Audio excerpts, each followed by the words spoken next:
Olá pessoal, estamos aqui de volta para falar sobre Segunda Guerra Mundial. A Segunda Guerra, que quando estudamos Primeira Guerra vimos que seus elementos foram absolutamente precipitados pela forma como o primeiro grande conflito, como a Primeira Grande Guerra se encerrou, e aí entender como essa Segunda Guerra também vai projetar uma nova sociedade também, um novo mundo que virá pela frente. Nas diversas searas que podemos pensar, no cotidiano, na filosofia também, por que não lembrar, né? No aspecto econômico da nova ordem que irá surgir e também geopolítico. Afinal, não se compreende Guerra Fria sem se pensar como foi o contexto, como foi o desfecho da Segunda Guerra Mundial. Portanto, meus amigos, vamos juntos, em uma só voz, falar sobre Segunda Guerra Mundial daqui em diante, a lembrar por esse espetáculo cênico que os grandes fotógrafos da Segunda Guerra trouxeram para a humanidade. Não é verdade? Grandes operações que foram capturadas pelas lentes daqueles habilidosos fotógrafos e que certamente geraram aí grande importância, impacto e dimensão da guerra. Veja que da Segunda Guerra para frente, a importância da imagem como forma de sensibilização, né, da opinião internacional, isso vai ter um relevo assim enorme, né? A importância também da publicidade, a importância dos meios de comunicação nesse momento tem um relevo importante. Mas vamos lá. Antecedentes da Segunda Guerra, para frente Brasil. Lembrem que nos momentos que antecedem a Segunda Guerra, o fascismo estava em franco processo de crescimento, em franco processo de ascensão. O surgimento da experiência fascista e também do nazismo na Alemanha, o nazismo foi uma espécie de expressão fascista alemã, né, trouxeram uma pegada expansionista. Ao assumir o poder na Alemanha em 1933, se tornar o Führer também em 1934, Adolf Hitler cria uma lógica expansionista territorial expressada pela doutrina do espaço vital. Essa lógica de expansão provocou diversas anexações, ainda antes da guerra. Hitler consegue fazer a ocupação da região da Renânia, que estava em fiscalização após o Tratado de Versalhes, mas ele ocupa a região da Renânia. Hitler chega forte na Áustria, de onde ele próprio é natural, vamos assim dizer, a anexação austríaca, que foi até comemorada por diversos grupos, chamada Anschluss, a anexação, né? Então, foi outro patamar de extrema importância nesse contexto. E aí, a chegada dos alemães na região da Tchecoslováquia, dos Montes Sudetos, que geram uma grande repercussão internacional. Não esqueça que após esses passos de expansão, dominações e anexações nazistas, nós vamos ter a Conferência de Munique. A Conferência de Munique tentava apaziguar os ânimos que estavam aflorados no mundo, né? Tentando fazer frear essa máquina expansionista que nascera com Adolf Hitler e chegou, inclusive, a fazer acordos que foram satirizados por diversos estadistas no mundo. Acordos, por exemplo, em que Hitler poderia até ficar com alguns desses territórios que ele invadiu, desde que não fizesse progredir essa estratégia de expansão, principalmente no caso da Polônia, que se Hitler invadisse, uma grande guerra poderia renascer. E aí, desse modo, nós vamos perceber que essa política da Conferência de Munique, ela terminou fracassando, porque vieram os fatos seguintes que inauguraram a Segunda Guerra Mundial. Mas ainda perceba que nesse contexto nós temos a participação da Alemanha naquela Guerra Civil Espanhola. A Espanha, que vivia um conflito entre os grupos republicanos, né, entre os grupos de influência ideológica socialista e os grupos da Falange, os grupos falangistas de orientação fascista. O general militar Francisco Franco, que deu um golpe de Estado em 1936, terminou dando causa à existência de uma violenta guerra na Espanha e a liderança fascista de Francisco Franco recebeu o apoio de quem? De Hitler. Lógico, o Führer nazista utilizou a Guerra Civil Espanhola como espécie de teste, como espécie de experimento de seu potencial bélico que seria utilizado na Segunda Guerra Mundial. Seria ali um test drive do que aconteceria mais à frente. Então, meus amigos, olha só o que o Hitler vai fazer. Nós temos aí, né, o Pacto Germano-Soviético de Não Agressão, em alguns livros, lembrado como o Pacto Ribbentrop-Molotov. O que foi isso daí, professor? Hitler e Stalin sentam para conversar. Conversa tensa essa, não, meus amigos? Hitler e Stalin chegam a um acordo de não agressão. Nenhum vai atacar o outro, vice-versa, né? É lógico que, como você já sabe, isso era uma estratégia de apronto militar que Hitler iria desenvolver mais à frente na Segunda Guerra Mundial. O fato desse pacifismo temporário com os soviéticos deixava os alemães livres para atacar o lado ocidental sem se preocupar com os soviéticos, né, que poderiam atacar de surpresa. Desse modo, vem aí a invasão que Hitler vai promover sobre a Polônia. E isso, meus amigos, você lembra, isso é a gota d'água, é o estopim para explodir a Segunda Guerra Mundial. Portanto, nós temos aí a invasão de Hitler em 1939 à Polônia, e isso foi o fato determinante para que a Segunda Guerra Mundial tivesse o seu início. Então nós temos aqui, a formação das alianças, né? A articulação dos blocos beligerantes. Olha só, o eixo formado, né, por aquele pacto anticominterne, o pacto anticomunista, né, ocupado aqui pelos alemães, né, pelos italianos e pelos japoneses. Os japoneses que antes da Segunda Guerra também estavam desenvolvendo uma estratégia de dominação, uma estratégia de expansão, uma estratégia imperialista. O sonho do Japão era formar o grande império do Oriente, invadindo inclusive terras que eram da China. O Japão fez uma invasão contundente em 1937 sobre a China e depois também sobre outras áreas próximas. E a Itália de Mussolini, que também já estava desenvolvendo uma estratégia expansionista no norte da África. A atual região da Etiópia foi alvo de ocupação italiana com o apoio dos nazistas nesse contexto.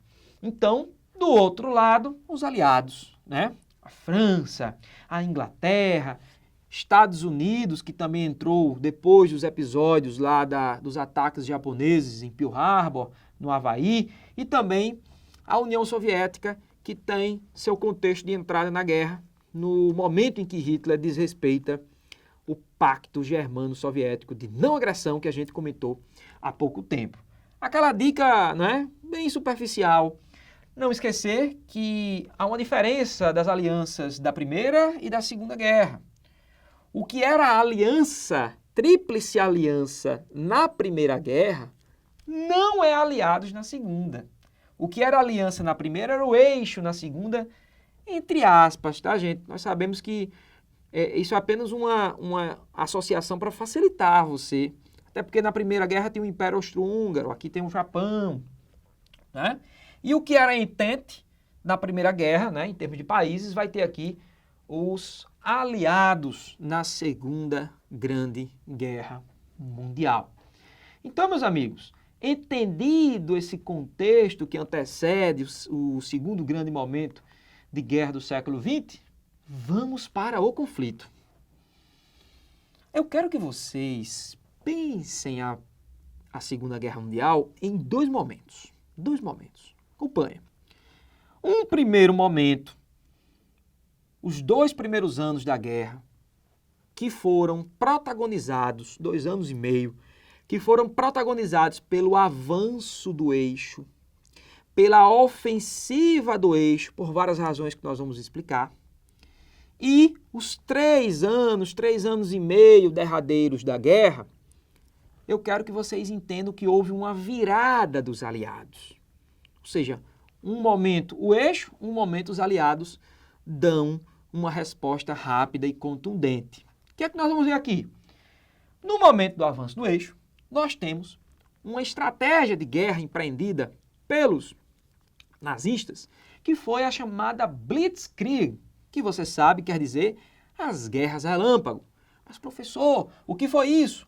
Os nazistas planejavam ataques rápidos, fulminantes, nas mais diversas esferas que você possa imaginar. Ataques, né, aéreos, ataques por terra, os panzers nazistas, os tanques de guerra que estavam a um nível mais rápido do que os opositores, né, as empresas, as estratégias de ataque também aéreo, como a gente falava há pouco.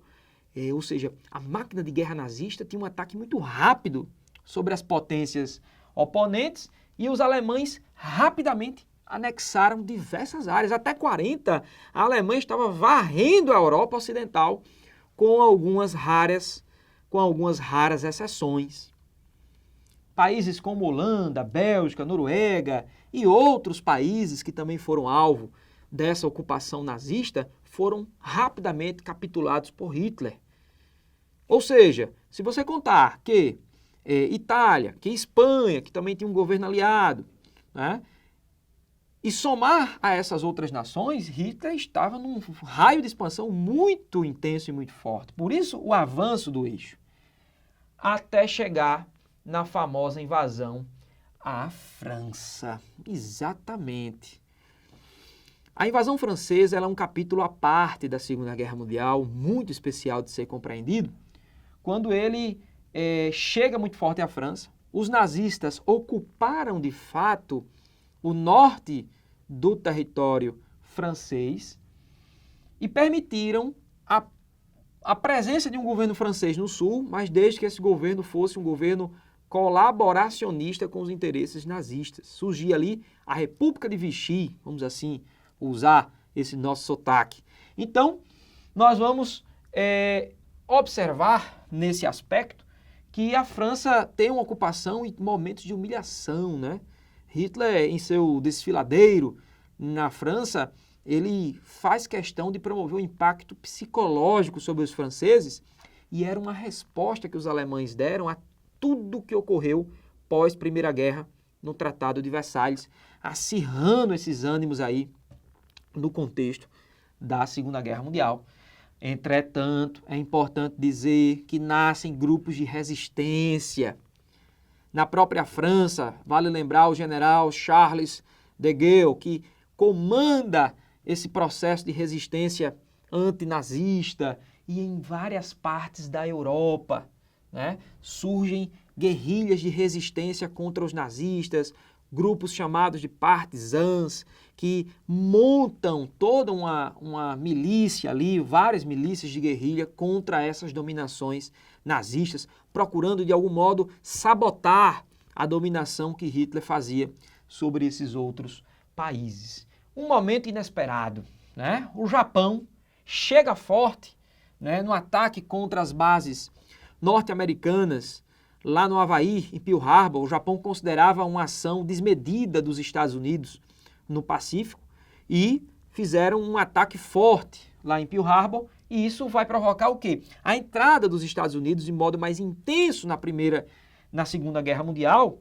em 41, e nasce uma nova esfera da guerra, uma nova vertente da Segunda Guerra, a famosa Guerra no Pacífico. Também uma guerra à parte, um capítulo ali bem especial, polarizado entre Japão e também Estados Unidos. Então, um capítulo muito interessante que puxa e que atrai a presença americana e, como vocês sabem, né, inclusive é do Brasil, pois o Brasil entrou em entendimento com os aliados, né, Vargas e Roosevelt alinharam seus bigodes para que o Brasil apoiasse os aliados e que tivéssemos a participação na Segunda Guerra Mundial. Mas o que todos não esperavam, pelo menos alguns, aconteceu.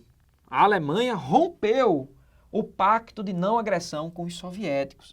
Aquele pacto, o pacto Ribbentrop-Molotov, que um não deveria atacar o outro, Hitler e Stalin, aquela amizade estranha que se formava antes da guerra, ela foi rompida. A Alemanha definiu que a invasão à União Soviética poderia ser estratégica para os momentos vindouros, o acesso a recursos naturais, minerais, petróleo, não é? Então, é bom lembrar que quando os alemães decidem invadir a partir de 41, né? Quando essa decisão é tomada, nós vamos perceber que os soviéticos puxam uma linha de resistência forte, mas os alemães tiveram primeiras vitórias importantíssimas. Os alemães ocuparam parte do território soviético, a princípio. Só que os soviéticos desenvolveram uma resistência intensa, uma resistência muito forte nesse contexto, recuando, destruindo tudo que fosse possível ser de suprimento para as tropas nazistas, esses recuos, essas destruições chamadas de a política de terra arrasada que os soviéticos empreenderam, né? E, claro, a ajuda também das forças da natureza, o inverno rigoroso soviético, que terminou também vitimando, que terminou ali matando grande parte das tropas alemães. Então, meus amigos, embora vencesse os primeiros momentos, ocorre uma virada, né? A Alemanha começa a sofrer um grande revés na operação soviética, começa a perder diversas de suas batalhas, até viu que ocorreu em 43, que a gente vai comentar, a Batalha de Stalingrado, né?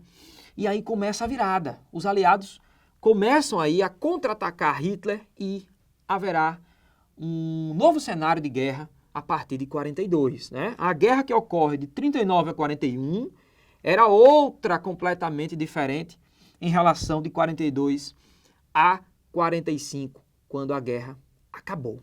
Portanto, meus amigos, não esquecer que nesse contexto os nazistas estavam fortes também no norte da África.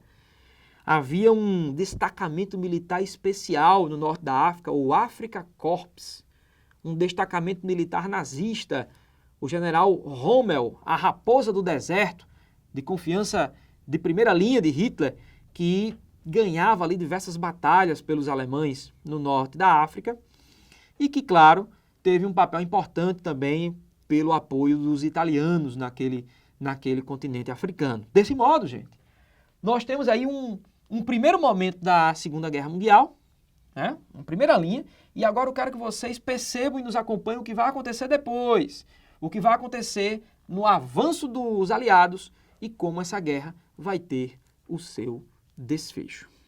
Nesse sentido, a compreensão desse processo histórico da Segunda Guerra Mundial, guardada na ideia de um primeiro momento, a ofensiva do eixo, né, para que em uma segunda parte da Segunda Guerra Mundial os aliados promovessem uma virada e mudassem os rumos da guerra e aí provocassem grandes transformações na realidade geopolítica mundial, nós temos, portanto, essa segunda fase.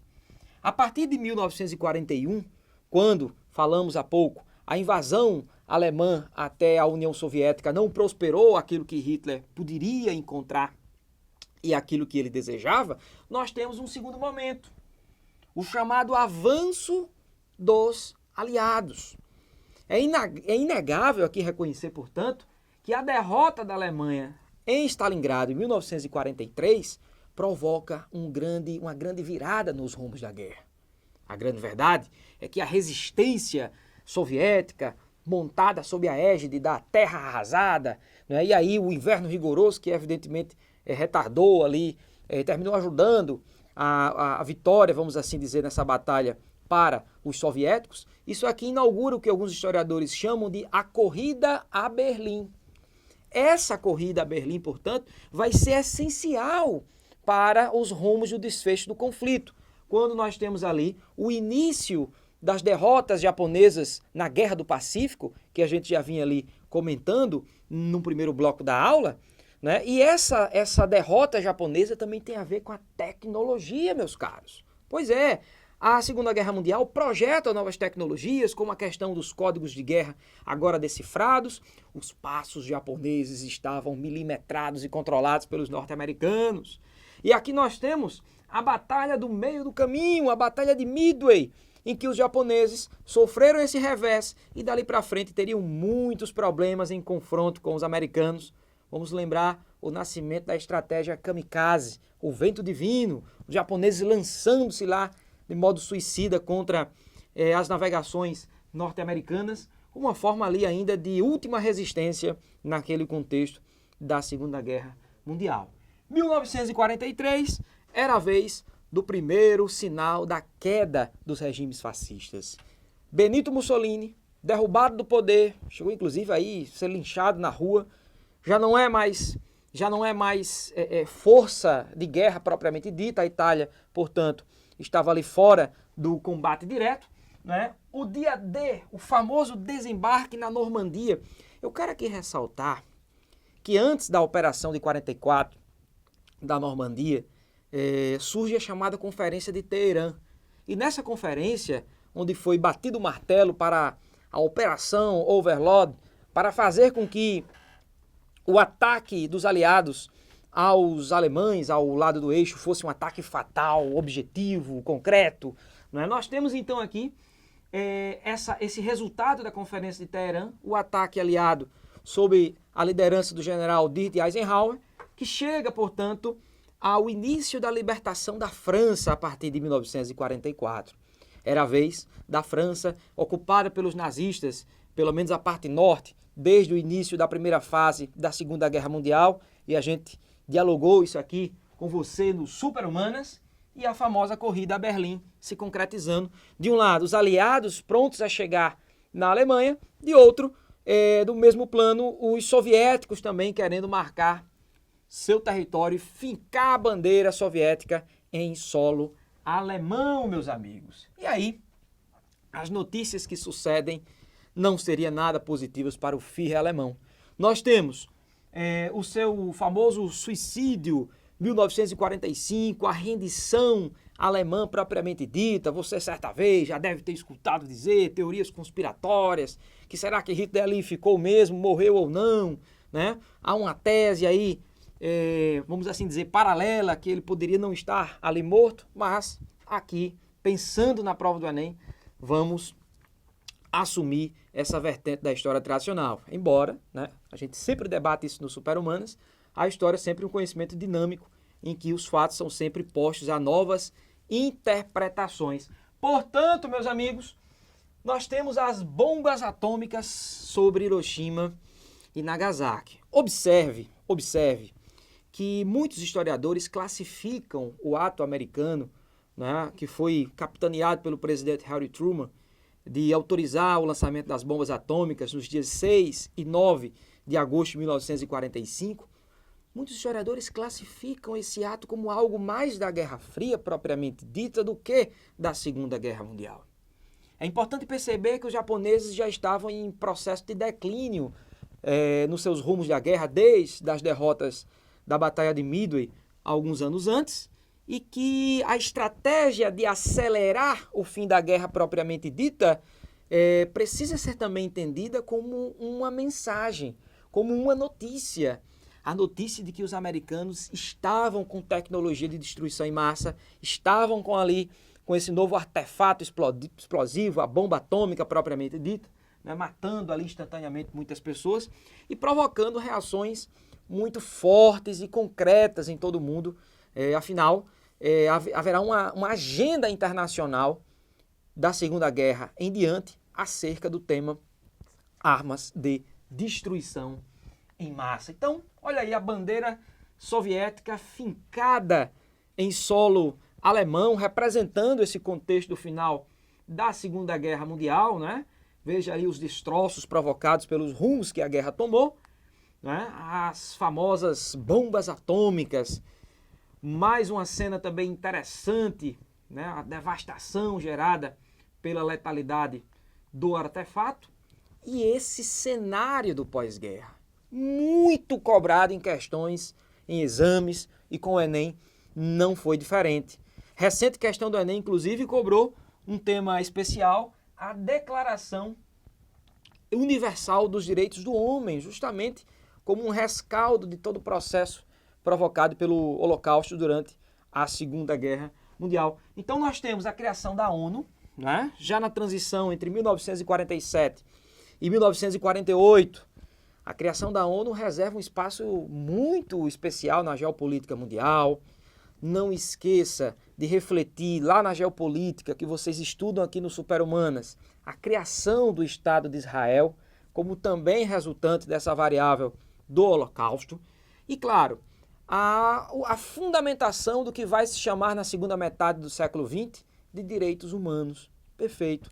Você tem ali, como já disse, a Declaração Universal dos Direitos do Homem, né? Diversos artigos pontuando que a humanidade precisa realmente lembrar do que é o ser humano. Portanto, é importante dizer que esses direitos humanos consagrados por tal declaração, a partir da segunda metade do século XX, eles começam a ser incorporados pelos textos normativos de diversos países, serem incorporados inclusive em algumas cartas constitucionais e se tornar o que chamamos de direitos fundamentais. Portanto, tema aí de grande importância. 1945, Conferência de Potsdam, também um tema importante. Olha só, antes da Conferência de Potsdam, tivemos ainda a Conferência de Yalta.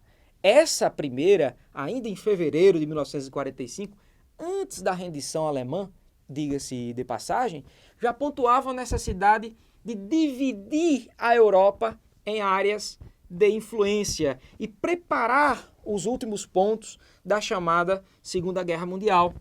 E aqui você tem, posteriormente, a Conferência de Potsdam, dividindo a Alemanha em 4 zonas de influência, e você, aluno Superhumanas, já pode aí anotar ao lado uma zona francesa, uma zona inglesa, uma zona soviética e uma zona norte-americana.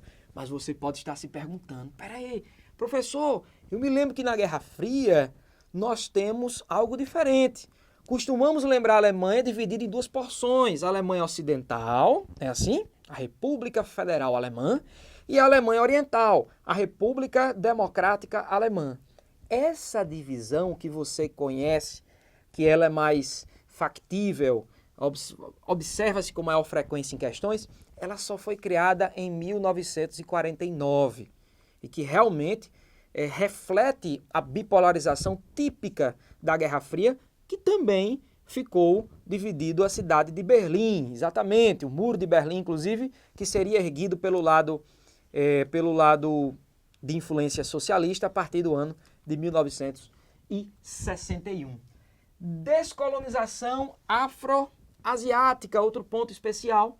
Não esqueça que aqueles países africanos e asiáticos que durante décadas, desde o século XIX, inclusive, estavam submetidos aos países europeus no processo conhecido como neocolonialismo do século XIX, era chegada a hora do aproveitamento desses estados lutar por suas emancipações, por suas independências. Então nós temos diversos países na África, na Ásia, empreendendo essas lutas, empreendendo esses conflitos para que possam, propriamente dita, conquistar essa independência.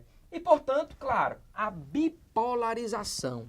A bipolarização típica da Guerra Fria, de um lado os Estados Unidos, expressando os ideais capitalistas, do outro lado a União Soviética, expressando os ideais socialistas. Portanto, é importante estabelecer uma conexão entre essa bipolarização e os rumos que os últimos momentos da Segunda Guerra Mundial veio a projetar. Aquela concorrência ali entre americanos e soviéticos nas últimas conferências certamente foi ponto primordial para a montagem do palanque que foi a Guerra Fria e que você conhece muito bem.